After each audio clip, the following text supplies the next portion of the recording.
दोस्तों, weight loss की journey को सक्सेसफुल बनाने के लिए एक बैलेंस्ड अप्रोच की जरूरत होती है, जिसमें आपकी बॉडी की एक्टिविटी, उसका न्यूट्रिशन और लाइफस्टाइल चेंजेस का एक स्मार्ट मिक्स शामिल है। रेगुलर फिजिकल एक्टिविटी से आप कैलोरीज को बर्न करते हैं और इससे आपका मेटाबॉलिज्म बूस्ट होता है, लेकिन सिर्फ एक्सरसाइज पर डिपेंड रहना काफी नहीं है। अपने न्यूट्रिशन पर फोकस करना भी इक्वली इम्पोर्टेंट है, जिसमें हाई प्रोटीन, लो कार्ब्स और बैलेंस डाइट लेना आपकी वेट लॉस जर्नी को बूस्ट अप करता है। रनिंग करना आपके वेट लॉस के लिए एक हाईली इफेक्टिव एक्सरसाइज है, क्योंकि ये तेजी से आपकी कैलोरीज बर्न करके आपके शरीर से बॉडी फैट को कम करती है। जब आप रेगुलर रनिंग को अपनी रूटीन में इंक्लूड करते हैं, तो आप ग्रेजुअली फैट लॉस करके अपनी मसल को टोन और इम्प्रूव होते हुए देख सकते हैं। रनिंग करना आपकी स्टेमिना और कार्डियोवास्कुलर हेल्थ को इम्प्रूव करता है, और इसकी एक कंसिस्टेंट प्रैक्टिस से न सिर्फ आपको वेट लॉस में हेल्प होती है, बल्कि एक एक्टिव और एनर्जेटिक लाइफस्टाइल को अपनी रूटीन में अडॉप्ट करने के लिए ये एक परफेक्ट ऑप्शन है।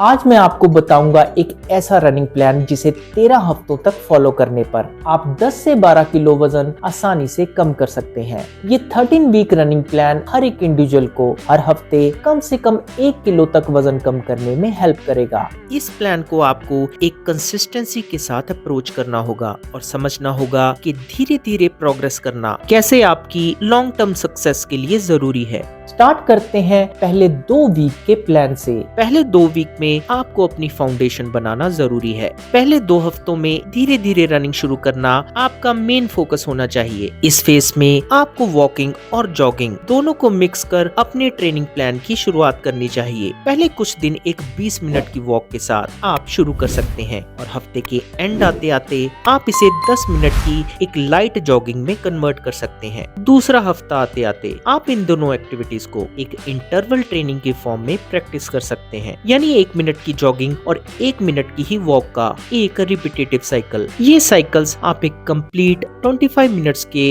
वर्कआउट सेशन में फॉलो कर सकते हैं। नाउ वीक 3 टू वीक 4, अब जब आपकी बॉडी वर्कआउट के लिए यूज्ड टू होना शुरू हो गई है, तो अब टाइम है स्टेमिना बढ़ाने का। अब क्योंकि आपकी एक फाउंडेशन बन चुकी है, आप थोड़े लंबे और सस्टेनेबल रनिंग सेशंस इंक्लूड कर सकते हैं। आप 3rd वीक में जॉगिंग की बजाय अब एक 15 मिनट का कॉन्टिन्यूअस रनिंग सेशन स्टार्ट कर सकते हैं। फिर धीरे धीरे आप इस ड्यूरेशन को 15 से 25 मिनट तक एक्सटेंड कर सकते हैं, और इसे आप चौथे हफ्ते के एंड तक आते आते एक रूटीन की फॉर्म में प्रैक्टिस कर पाएंगे। आप ट्रेडमिल पर इंक्लाइंड रन या फिर सड़क पर हिल रन ट्राई कर सकते हैं, जिससे आप धीरे धीरे अपनी रनिंग की इंटेंसिटी बढ़ा सकते हैं। मेक श्योर इस इंटेंसिटी पर आते आते आप अपने वार्म अप और स्ट्रेचिंग को रनिंग के साथ कॉम्प्लीमेंट कर इसे रिलीजियसली फॉलो कर पाएं। वीक 5 टू वीक 6, अब आपको अपने वर्कआउट को और ज्यादा इंटेंसिफाई करना है। 5वें हफ्ते आपको अपने वर्कआउट को और इंटेंसिफाई करना है। इसके लिए आपको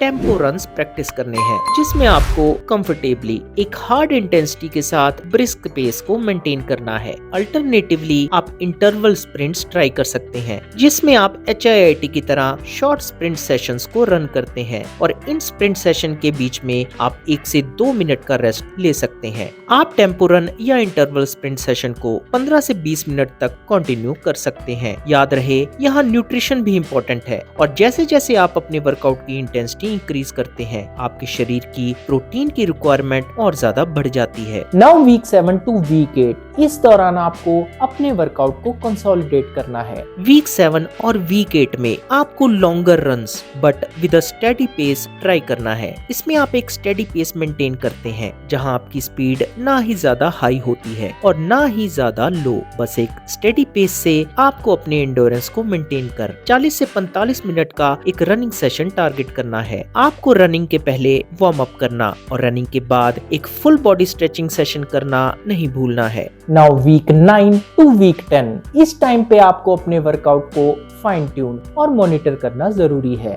वीक 9 से वीक 10 में आप अपने रनिंग वर्कआउट की मोनोटोनी को ब्रेक करने के लिए क्रॉस ट्रेनिंग को अपनी रूटीन में शामिल कर सकते हैं। आप अपने 40 से 45 मिनट के स्टडी पेस रनिंग सेशन को स्किप कर कभी कभी साइकिलिंग, स्विमिंग या फिर स्किपिंग जैसे क्रॉस ट्रेनिंग सेशन ट्राई कर सकते हैं। वीक 9 आते आते आपको अपने कैलोरी इनटेक को मॉनिटर करना और अपनी वेट लॉस को ट्रैक करने पर भी फोकस करना शुरू कर देना है। वीक 11 टू वीक 12, अब आपको अपनी कंसिस्टेंसी कंसिस्टेंसी और मेंटेनेंस पर फोकस करना है। वीक 11 में आपका स्टेमिना और एंडोरेंस काफी हद तक इम्प्रूव हो चुका है, लेकिन इस वक्त कंसिस्टेंसी को मेंटेन करना सबसे ज्यादा इम्पोर्टेंट है। आपको इस वीक में कोई भी नया एक्सपेरिमेंट नहीं करना है। आप जो भी कर रहे हैं, make sure you enjoy it and try to be consistent and disciplined in your routine. And definitely you need to take care of your nutrition, your warm up and hydration.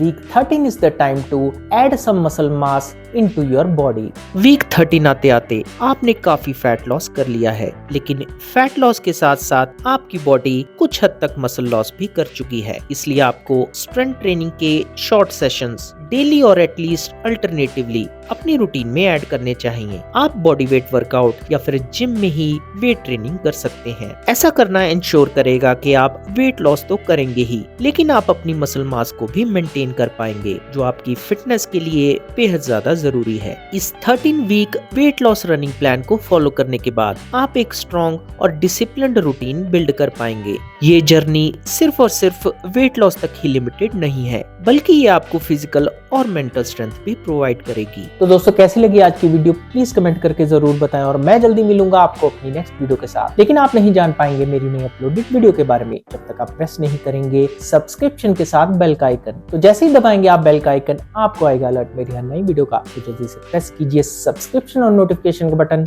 मैं जल्दी मिलूंगा आपको अपनी नेक्स्ट वीडियो के साथ।